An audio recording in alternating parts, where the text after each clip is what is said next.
Hello எல்லோருக்கும் வணக்கம். Grandma லைஃப்பில் இன்றைக்கி நம்ம ஏற்கனவே ஒரு வீடியோ போட்டிருந்தேன்.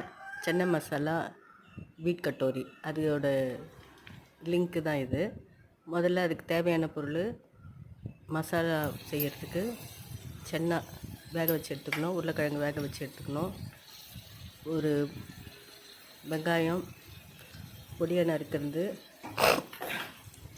ஒரு கடாயில் எண்ணெய் ஊற்றி சீரகம் போட்டு அந்த வெங்காயத்தை போட்டுட்டு அதில் கரம் மசாலா ஒரு ஸ்பூன், 2 ஸ்பூன் மிளகாத்தூள், ஒரு ஸ்பூன் ரெட் சில்லி பவுட்ரு, ஒரு ஸ்பூன் சீரக பவுட்ரு, ஒரு ஸ்பூன் சன்னா மசாலா பவுட்ரு, இதெல்லாம் சேர்த்துட்டு உப்பு சேர்த்து அது நல்லா வதக்கிட்டு, அது வதங்கின உடனே அது கூட நம்ம சன்னா மசாலா தக்காளி அரைச்சதை சேர்த்துட்டு, அது கூட இது கொஞ்சம் பாதி அரைச்சி பாதி முழுசாக இருக்கிற சன்னாவை போட்டு அது கூட உருளைக்கிழங்கு போட்டு நல்லா வதக்கி கொத்தமல்லி தூவி இறக்குவோம். இதுதான் சன்னா மசாலா.